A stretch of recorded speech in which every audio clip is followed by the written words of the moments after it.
실제로 기미와 흑자는 구분하기 어려운 경우도 있고 정확하게 구분하지 않고 관리를 했다가는 호전이 안 되거나 더 번질 수도 있어요. 확실한 건 기미와 흑자 모두 나이가 들수록 더 심해지는 건 맞습니다. 색소 레이저는 의사의 숙련도가 높아야 부작용을 줄일 수 있어요. 잘못하면 염증 반응이 심해지거나 오히려 색소가 더 진해지는 리바운드 현상이 생길 수도 있거든요. 그래서 어떤 단일 시술 한 방으로 기미가 완전히 사라진다, 이런 거는 거의 불가능합니다.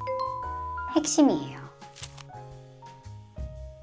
원장님, 저희 어머니가 요즘 실제로 기미, 흑자 때문에 고민이 좀 많으세요. 기미인지 흑자인지 반점인지 구분하기가 어렵다 보니 어떻게 관리를 받아야 할지 잘 모르시더라고요. 기미와 흑자는 제가 정말 수년 동안 매일매일 진료를 봐왔던 시술이에요. 실제로 기미와 흑자는 구분하기 어려운 경우도 있고 정확하게 구분하지 않고 관리를 했다가는 호전이 안 되거나 더 번질 수도 있어요. 제가 오랫동안 진료를 보면서 얻은 노하우들이 있는데요. 오늘 그 노하우와 함께 기미와 흑자는 어떻게 구분하고 또 관리나 시술은 어떤 것들이 있는지 자세하게 설명드릴게요. 원장님, 기미와 흑자가 항상 구분이 잘 안 돼요. 대체 이 둘이 어떻게 좀 다른 건가요?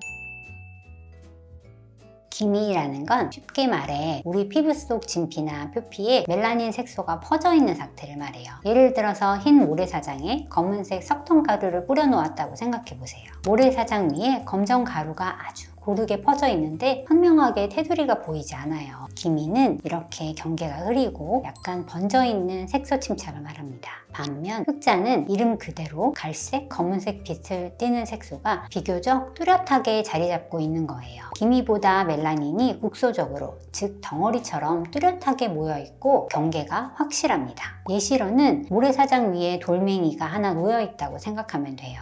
돌멩이는 윤곽이 선명하죠? 마찬가지로 흑자는 경계가 뚜렷해서 레이저 같은 시술을 통해 빠르게 제거가 가능하기도 해요. 이 차이로 인해서 치료 접근법이나 치료 후 경과가 다릅니다. 그럼 원장님, 기미와 흑자는 왜 생기는 건가요?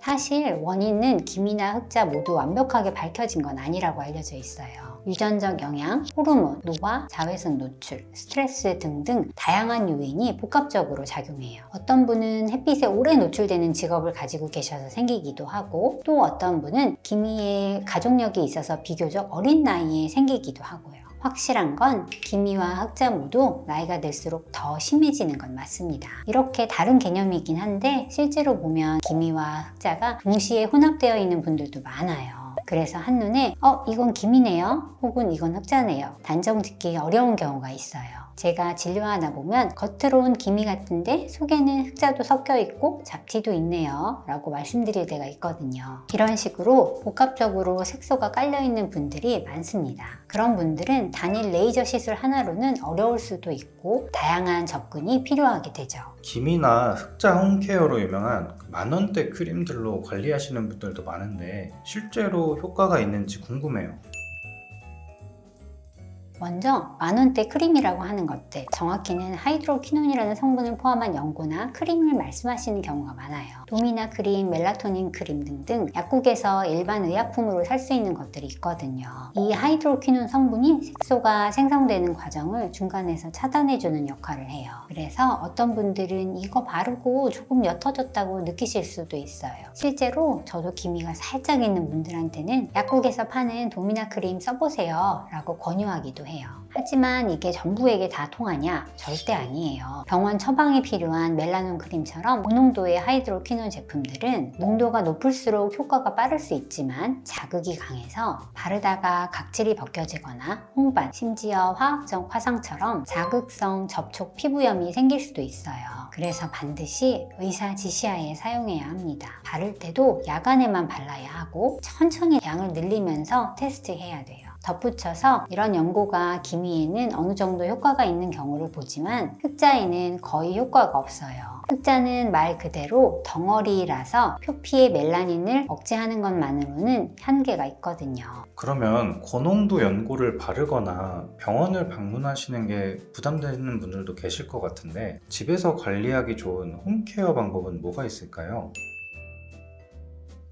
홈케어로 가장 안전하고 기본적인 방법이라면 비타민 C와 비타민 B3, 피부 보습 플러스 자외선 차단 이 네 가지를 꼭 말씀드려요. 홈케어 관리에 도움이 되는 성분부터 말씀드리자면 비타민 C는 멜라닌이 어두워지는 과정을 막아주고 피부 속 콜라겐 재생에도 어느 정도 기여해서 피부톤을 맑게 만들어줘요. 피부에 바르는 비타민 C와 경구 섭취로 먹는 비타민 C 모두 도움이 돼요. 그리고 나이아신아마이드라고 불리는 비타민 B3도 최근 여러 화장품에 들어가 있어서 친숙하실 텐데요. 미백 보습 효과가 있는데 자극은 덜한 편이라서 기미가 살짝 있거나 피부가 약간 칙칙한 분들이 꾸준히 바르면 톤업에 도움이 되죠. 하지만 아무래도 가장 중요한 건 보습과 자외선 차단인데요. 환자분들께 보습이 가장 기본 중에 기본이다 라고 강조를 많이 해요. 아무리 좋은 성분의 화장품을 발라도 피부가 건조하고 장벽이 무너진 상태라면 효과가 떨어져요. 보습이 잘 되어 있어야 외부 자극에 대한 저항력이 생기고 유효 성분이 더 잘 흡수되니까요. 그래서 가성비 좋고 잘 맞는 크림이라면 종류와 상관없이 듬뿍 바르고 수분이 날아가지 않도록 보호막을 형성해 주는 게 핵심이에요. 그리고 가장 잘 알려진 자외선, 사실 색소질환은 자외선 관리가 절반 이상이라고 해도 과언이 아니에요. 햇볕에 노출될 일이 많은 분들은 SPF 지수가 높은 자외선 차단제를 꼼꼼히 바르시고 한두 시간 간격으로 덧발라주거나 모자, 양산을 사용하는 습관을 가지는 게 제일 좋아요. 아 귀찮아 얼굴 답답해 라면서 그냥 방치하다가는 어느 순간 기미가 눈에 띄게 진해지면 정말 후회해요. 그래서 꼭 미리 자외선 차단은 지켜주세요. 그럼 원장님, 기미와 흑자는 병원에서 어떤 시술을 주로 하게 되는 건가요? 그리고 한 번 받으면 확 좋아지나요? 흑자는 아주 초기에 작게 올라온 흑자라면 홈케어만으로도 조금 옅어질 수 있어요. 그런데 어느 정도 진하게 올라온 경우에는 보통 레이저 시술의 도움을 받아야 훅 좋아지는 편이에요. 흑자에 효과적이라고 알려진 레이저 파장들이 있어요. 병원에서 이 레이저 저 레이저를 섞어서 써야겠다 계획하고 들어가는 경우도 있고 한 방에 강하게 써서 제거하는 방식도 있어요. 단순 흑자라면 에너지를 적당히 조절해서 한 번에 빼서 좋아지는 경우도 있고 깊거나 겹겹이 쌓인 흑자라면 2, 3회 나누어서 진행하기도 해요. 중요한 건 개개인 피부 상태와 색소 깊이를 제대로 파악한 후에 해야 부작용을 줄일 수 있어요. 환자분이 나 진짜 빨리 제거하고 싶어요 하면서 무작정 강한 레이저를 원할 수도 있지만 그렇다고 무리하게 시술했다가 염증이나 반동성 색소 침착이 생기면 더 오래 고생할 수도 있거든요. 이게 되게 생각보다 까다로운 시술이네요. 기미 치료는 어떤가요?